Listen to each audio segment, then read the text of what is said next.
Wow, a decade really has left its mark on you. Yeah, chuckles. A single woman in her 40s, huh? Quite the spectacle. As we reunited after years, my ex-husband couldn't resist a jab. This was the man who left me for his mistress, leaving me shattered. A decade ago, he dismissed any possibility to fatherhood. I had hoped time might have softened him, but alas, some traits linger. Even after all these years, he still sees me as inferior, dredging up old wounds with his insults.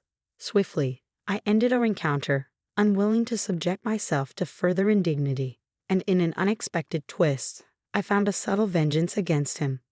I'm Maria Garcia, 30 years young, thriving in my career at a publishing house. Despite the business, life is fulfilling. Tim, my husband of 32, adds to the joy. We've been married for 3 years now, yet the pitter-patter of little feet still eludes us. It's not that we're not trying, it's just not happening. At the onset of our marriage, I was eager to start a family immediately. The idea of motherhood, of nurturing a little one, had always been a dream. But reality hit hard, and despite 3 years passing, there was no sign of a baby. Initially, I brushed it off, thinking it would happen when the time was right. But as time marched on, anxiety crept in. Why wasn't it happening? We weren't using any form of contraception. I'll never forget the moment I realized the implications. What if it's me? What if I'm the one who's unable to conceive? The thought was paralyzing, threatening to strip away my identity as a woman. Unable to confide in my husband, I made the decision to visit a gynecologist. The verdict was crushing. Natural conception was off the table, and a barrage of tests lay ahead. Some had to be timed with my cycle, others after it had passed. As someone unfamiliar with this terrain, the 2 months leading up to the tests were grueling. I approached the appointment with a silent plea in my heart. As I nervously rubbed my cold hands together and entered the examination room, the doctor delivered the verdict. We've conducted a thorough examination, Miss Johnson, and found nothing out of the ordinary. Huh? So there's nothing wrong with me? That's correct. There's no discernible issue. Your body is perfectly capable of conceiving. Then why hasn't it happened? In that moment, a single notion dawned on me. The doctor seemed to share the same inkling, his expression tinged with gravity. Have you considered having your husband tested as well? So you're suggesting the infertility might lie with my husband, not me? That's correct. It's not widely known, but approximately half of infertility cases stem from issues with the male partner. Half? It's common to assume infertility is primarily the woman's issue. But as you can see, that's not always the case. We found no abnormalities in your tests, Miss Johnson. So there's a chance it could be my husband. While the likelihood isn't negligible, ultimately we won't know until we investigate further. I absorbed the doctor's words in silence. I'd always assumed female infertility was more prevalent. As the doctor suggested, I made the decision to have Tim, my husband, undergo testing as well. That evening, as soon as Tim returned from work, I broached the topic. Hey Tim, would you be willing to accompany me to the women's clinic I've been visiting on our next day off? Huh? Why do I need to go? Well, today I received the results from my infertility test and everything came back normal. Huh? So, it's not just that. The doctor explained that in roughly half of infertility cases, the issue lies with the man. So, I began to explain what I'd learned from the doctor when Tim's expression hardened and he released a heavy sigh. Are you implying I'm the reason we can't conceive? I'm not implying anything, but the possibility can't be dismissed, so I think it's important for you to get tested. Don't be ridiculous, me infertile. I'm a man. It's impossible for me to be the problem. But the doctor mentioned it could be an issue on the man's end too. Don't put stock in everything some quack doctor spouts. Clearly, the issue lies with you, the woman. You're blaming me for our inability to conceive when it's your problem. Tim's voice escalated as he forcefully hurled a cushion at me. It struck my head, sending a jolt of pain. Ouch. I'm telling you, it's your fault, got it? You're insinuating that I'm the reason for our infertility. I'm not. You're jumping to conclusions. I was simply discussing possibilities, nothing more. There's no basis for that assumption. Don't pin our infertility on me. I'll even report this to my mother, okay? No, please don't. Besides my father-in-law, my mother-in-law harbors doubts about her only son and holds a negative opinion of me. I've always tried to minimize our interactions and avoid upsetting her. Despite my efforts, my husband wasted no time contacting his mother, painting me as the culprit. "Hey mom, Mary's accusing me of being infertile. Normally, if there's a problem, it's the woman's fault, right? You agree, don't you, mom? It's ridiculous. I'm fed up with being blamed." Tim deliberately spoke loudly so I could overhear him as he conversed with my mother-in-law. Unable to stomach his words, I retreated to my room. That day, Tim never offered an apology, and his demeanor towards me grew even colder from the following day. It had been a year and a half since our marriage, and though our conversations had dwindled compared to our new days, his newfound indifference was unprecedented. Another year and a half slipped by, yet our dynamic remained unchanged. Today, as he nonchalantly lifted his breakfast to his lips, he casually remarked, "Your cooking is still as bland as ever. How do you manage to mess up something as simple as breakfast?" But I made your favorite French toast today." I enjoy delicious French toast. Who would willingly eat something this terrible? "Sorry, if you don't like it, you don't have to eat it." "Huh. Why you want me to go to work hungry?" "Well, it's not like." "Ah, fine then, since I'm grabbing breakfast from the convenience store, you're covering it, all right?" My husband abruptly rose from his seat, snatching my wallet from my bag with more force than necessary. Extracting a $50 bill, he pocketed it without a second thought. "Wait a minute, $50 is too much." "Huh? You got a problem with that?" "I'm just tired of choking down your terrible cooking. Let's call it payment for this week's breakfast." "But that money was for my hair salon appointment this weekend." "It's absurd. You're infertile, so don't waste money on frivolous things to improve your health. Do some exercise, you idiot." With a contemptuous glance, my husband exited the living room. As soon as I heard the door shut, tears streamed down my cheeks. Why do I have to endure this? A wave of frustration and sorrow engulfed me. Before I realized it, I had been crying in the same spot for 30 minutes, much like I had been doing for days. Then one evening, my husband returned home from work with an unusual cheerfulness. I wondered if something good had happened.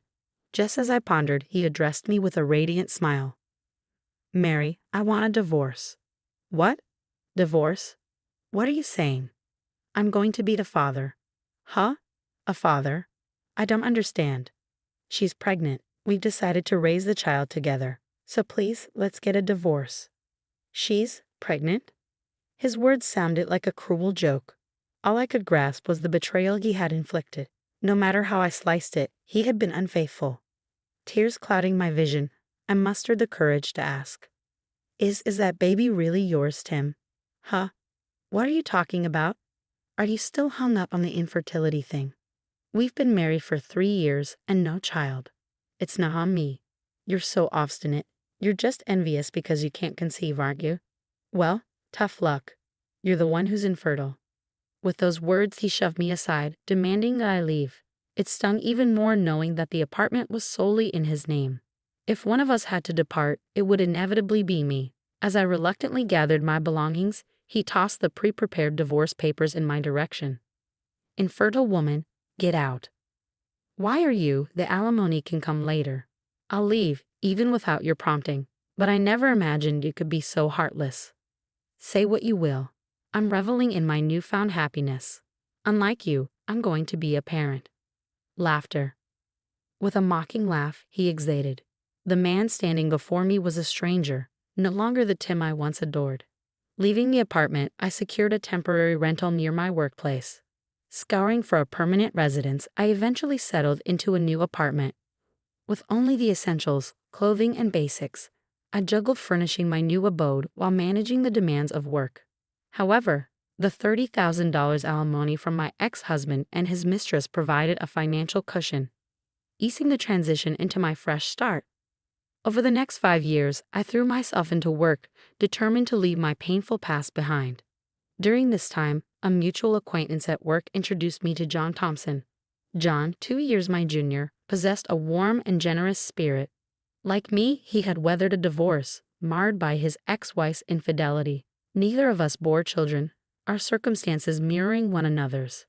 This shared bond forged a deep understanding between us, eventually blossoming into romance.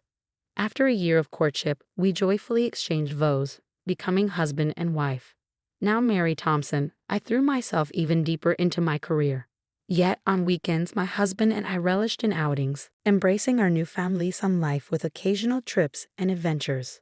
To my astonishment, on my 37th birthday, I discovered I was pregnant.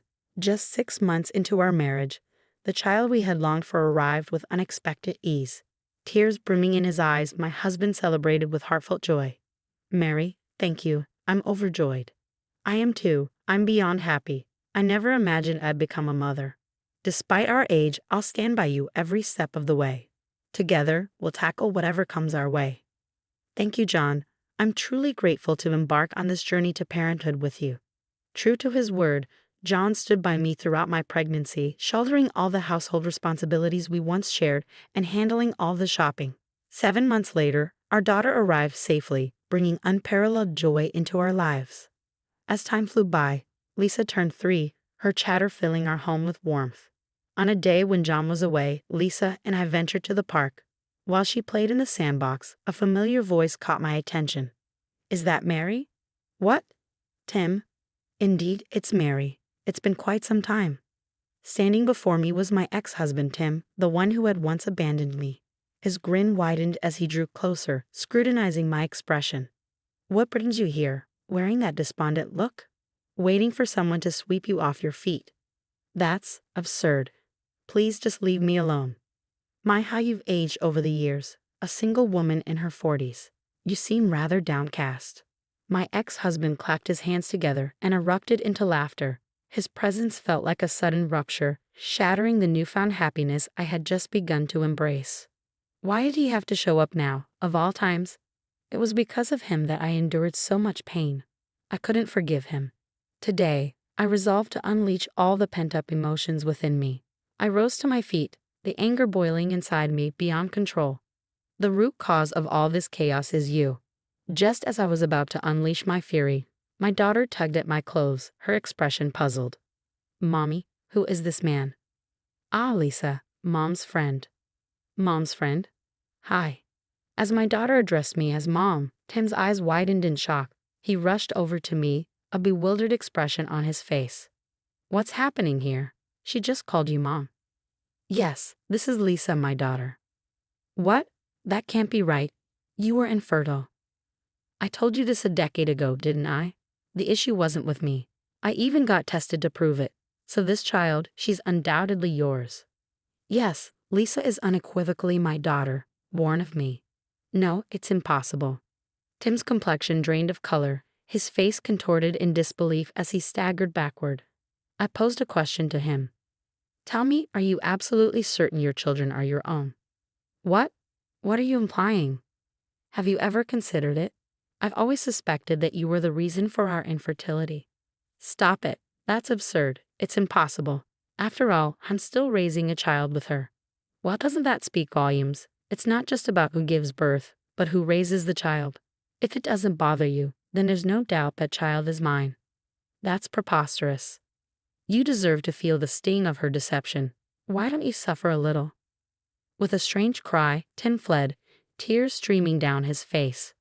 My daughter looked at me, bewildered, as I couldn't help but chuckle at his pitiful display.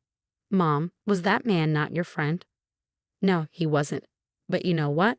I owe him a lot of gratitude." "Wait, why is that?" "Because if it weren't for him, I wouldn't have met you, Lisa." "Really? Then do you think he's grateful too?" "That's right, Lisa. You are the most precious gift to both me and your father." I embraced my daughter tightly as she jumped into my arms. I may have been harsh with Tim, but truthfully, I don't hold much bitterness towards him anymore. His betrayal led me to meet John and Lisa, whom I cherished deeply. It turns out, Tim confronted his wife about their child later on. She admitted to having affairs with multiple men at the time, choosing Tim for his stable income. A DNA test revealed Tim wasn't the biological father, and he discovered he was infertile after undergoing tests. Eventually, they divorced, leaving Tim devastated and disillusioned with people. He hasn't ventured outside since, with only sporadic visits from his mother-in-law. Losing his job added to his woes, and finding new employment remains elusive. Meanwhile, my career has flourished, culminating in a managerial role. Our income has grown, affording us more family getaways. Witnessing the joy on my daughter's and husband's faces fills me with profound happiness. My choices were never misguided. Through adversity, we've arrived at these blissful days. I refuse to dwell on the past. With my cherished daughter and devoted husband, let's embrace a promising future as a family of 3.